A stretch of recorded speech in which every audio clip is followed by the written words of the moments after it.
Good morning. I am Imtiaz Hasnain. I teach linguistics at Aligarh Muslim University. Today I'll talk about cohesion. We have already discussed in previous lessons that the discourse that we define as something which is larger than a sentence. So when you go beyond the level of a sentence, you need to have certain devices that can bind the sentences together. How do we bind them?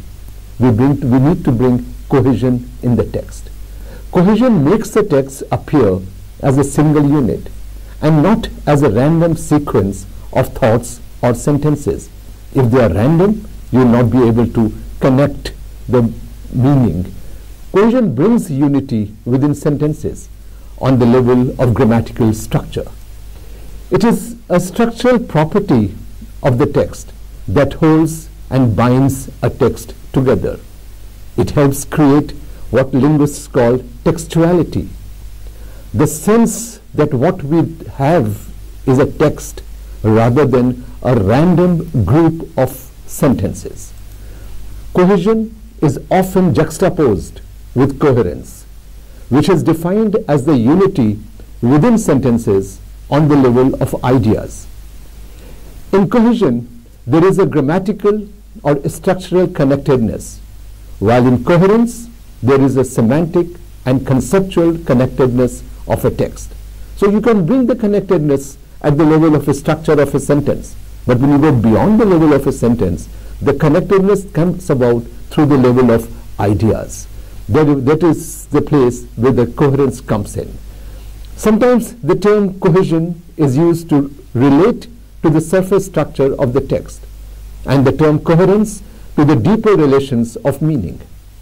Cohesion is often thought as continuity in word and sentence structure, and coherence is continuity in meaning and context.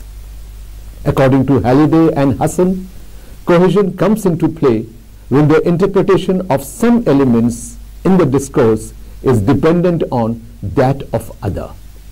Through this discussion, one should not get the impression that cohesion is a grammatical relation alone. On the contrary, cohesion too is a semantic relation that is realized only through the lexico-grammatical system. So you have two things there, lexico and grammatical. Cohesion is expressed partly through the grammar and partly through the vocabulary. Therefore, we can refer to grammatical cohesion, which includes reference, substitution, ellipsis, and conjunction, and to lexical cohesion. In Cohesion in English, a book by Halliday and Hassan, they identified 5 general categories of cohesive devices that create cohesion in texts. And these devices are reference, ellipsis, substitution, conjunction, and lexical cohesion. We talk about reference first. In this cohesive device, 2 linguistic elements are related in what they refer to. For instance, Sana studies hard. She could often be seen in the library. So here Sana and she refer to the same entity. The phenomenon of reference can be realized via exophoric, endophoric, and homophoric processes. Exophoric reference is used to describe generic or abstracts without ever identifying them. You know, exophoric has a prefix exo, which means outside. And the persons or events referred to in this manner thus will never be identified by the writer. In exophora, rather than introducing a concept, the writer referred to it by a generic word, such as everything, where the latter cannot identify any specific reference to the world out there. Halliday and Hassan considered exophoric reference as not cohesive, since it does not tie 2 elements together in text. However, in exophoric reference, the identity of a presuming item can be retrieved from the immediate context of situations. Take, for example, put it down next to her. Please look at that. In the e-text, you'll find bold, her, it, and that. These are the examples that clearly show that it, that, or her do not have any specific identification. Their identity cannot be derived only on the basis of textual interpretation. One has to go beyond the text and has to rely on situational or contextual aspects in order to get to the identity of the referent. It means that the reference is outside the text to an item in the world. Hence, in a sentence, put it down next to her, please. We will be able to understand it and her if the reader is in the same place sharing the context of situation. We come to the second reference, which is endophoric. And here the endo prefix means inside. In endophoric reference, the identity of a presuming item can be retrieved from within the text itself. Endophoric cohesion can be realized through two different processes, namely anaphora and cataphora. Anaphora, it is a backward reference to something that has been mentioned before. Anaphora is the most common cohesive device in text. I'm sure you are familiar with the famous line of Julius Caesar, I came, I saw, I conquered. I came, period. I saw. So you see only when you have come. I conquered. You conquered only when you saw. So going back to the references is the anaphora. Anaphora occurs when one refers back to someone or something that has been previously identified to avoid repetition. Say for example, the taxi driver asked for 200 notes for a night, but he settled for 100. Who is this he here? He is the back reference to the taxi driver. Let us take another example. Ram and Shyam are good friends. They are always seen together. You can see here that they is a back reference to Ram and Shyam. We also have a formulaic expressions when we are talking about the anaphora. Some examples of formulaic expressions are as stated previously or the aforementioned. In such cases, formulaic sequences may refer not only to a single lexical item, but to the whole ideas running in lengthy paragraphs or the whole text. Grammatical items used for anaphoric references are of the following types. Pronoun, to refer back to an already mentioned noun. He, she, they, mine, hers, theirs. Definite article, for example, the. Substitution by a synonym or hyponym. My teacher is always punctual. He wants the students to come on time as well. My teacher and he, one could see here, they are being boldened, and which you will find in the e-text. He gave a piece of bread. The bread was stale. It is clear that the emphasized units in the second sentences in each of the above examples refer back to the emphasized units in the first sentences, and these are available in the written module where the emphasis is clearly shown through the use of italics. In this way, we interpret the two sentences as a whole. Now we move on to the second part of the anaphora, which is the cataphora. It is common cohesive device used to make a forward-looking reference. Now let's go back to the same sentence. I came, I saw, I conquered. So I came, then you go forward, I saw. And then you go forward, I conquered. Forward reference is one that is introduced in the abstract before it is identified. For instance, what I think of you, do you want me to tell? You are dumb, but you try to act intelligent. Take another example, the house that Jack built.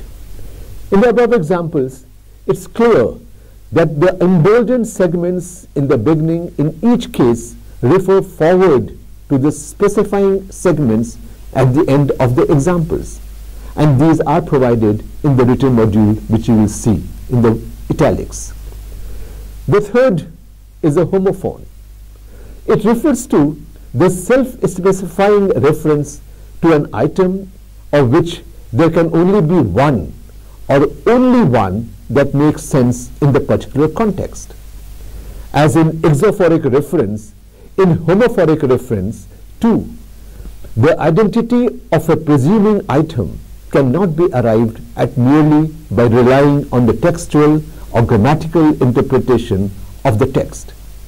But unlike exophora, the referent can never be retrieved in the same way from the situational context either. One has to go beyond the immediate situational context to the general context. Let's look at the examples here. How hot the sun is today. Another example is, don't be angry at the boy.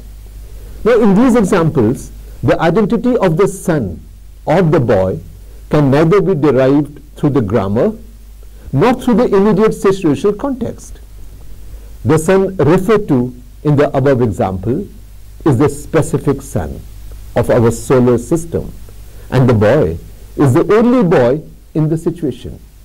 Hence, one needs to rely on general context to identify the reference of the context or on the singularity of the object in the immediate context. Ellipsis is another cohesive device. It refers to the process of omission of words on the assumption that the listener or reader will be able to supply them mentally.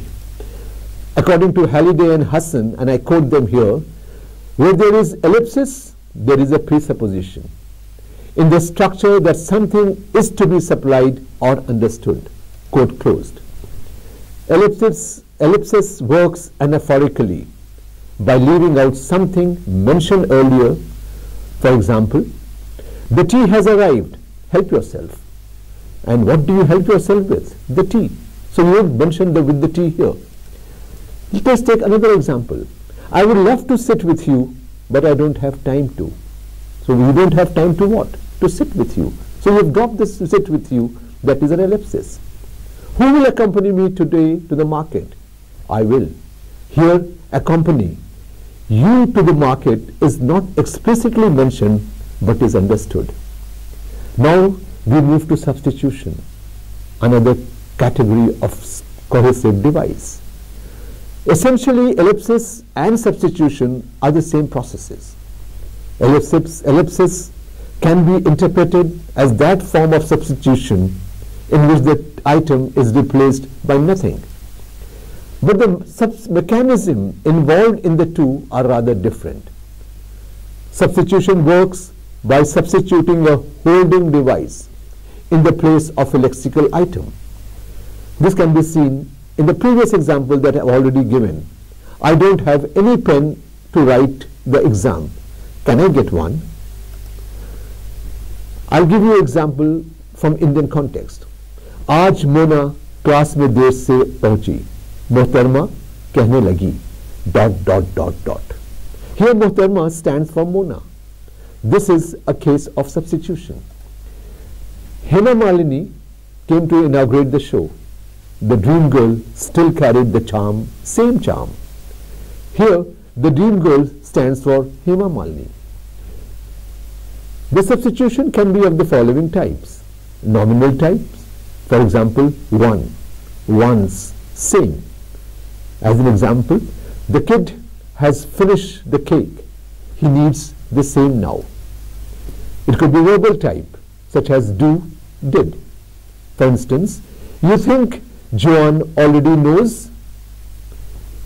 I think everybody does. Why didn't you do the homework? All of your friends did. It could also be a clausal type. For instance, so, not, etc. If you have seen them so often, of course, you know what they are like. I believe so, Alice replied thoughtfully. Do you think that they will fail again? I hope not. Now, let us recapitulate in order to understand the differences between reference, ellipsis, and substitution. Let's consider the examples. We will take the same example for understanding the differences. The example goes like this. This is a good place to settle down. I already like it. Now this is a clear example of a reference. This is a good place to settle down. Can't get a better one at this price. Here's an example of substitution. This is a good place to settle down. I have never been in a finer.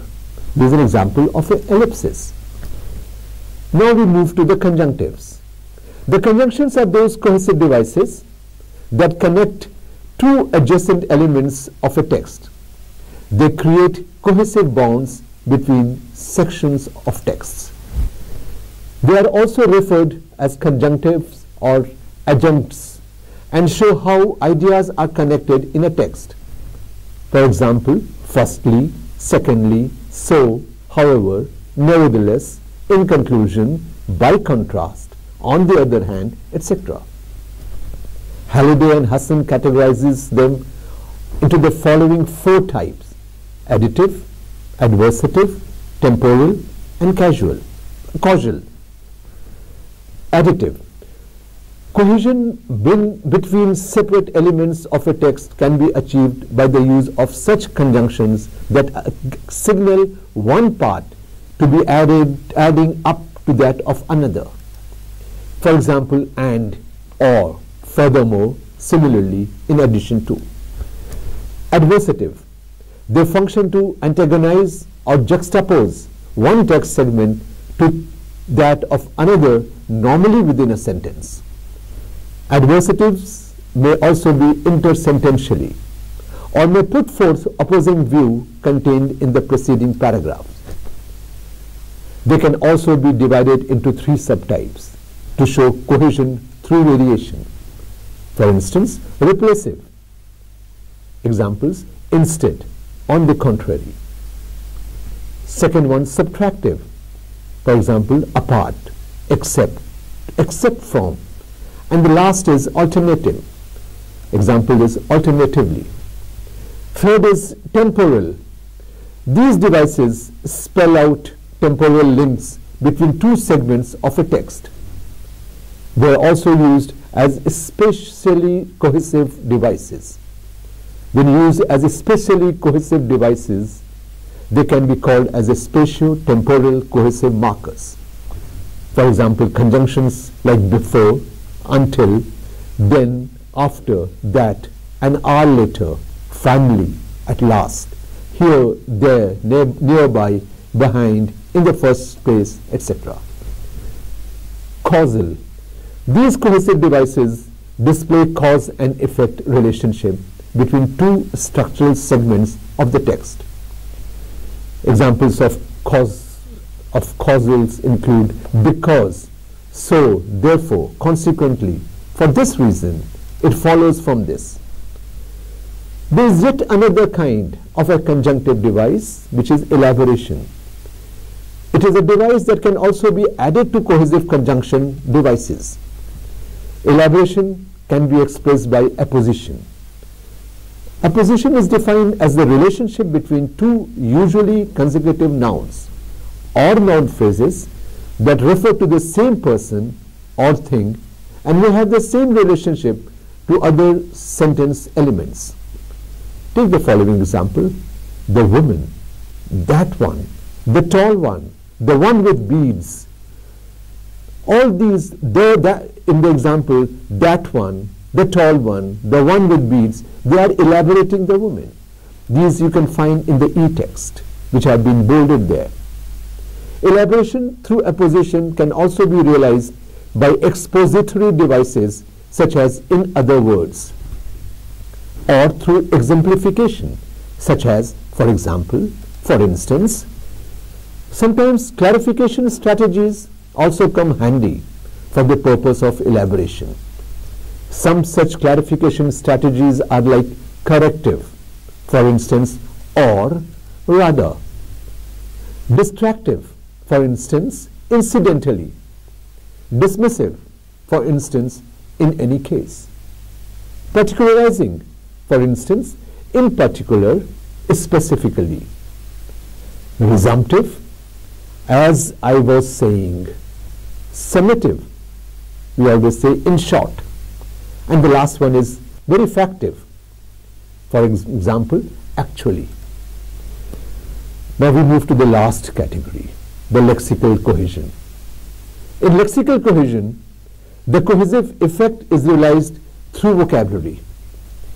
You may have observed that reference, ellipsis, and conjunction tend to link clauses which are near each other in the text. But now you will see that the lexical cohesion tends to link much larger parts of the text. Lexical cohesion is realized through reiteration or collocation. Reiteration. Reiteration refers to the achievement of lexical cohesion through the process of repetition of a lexical item.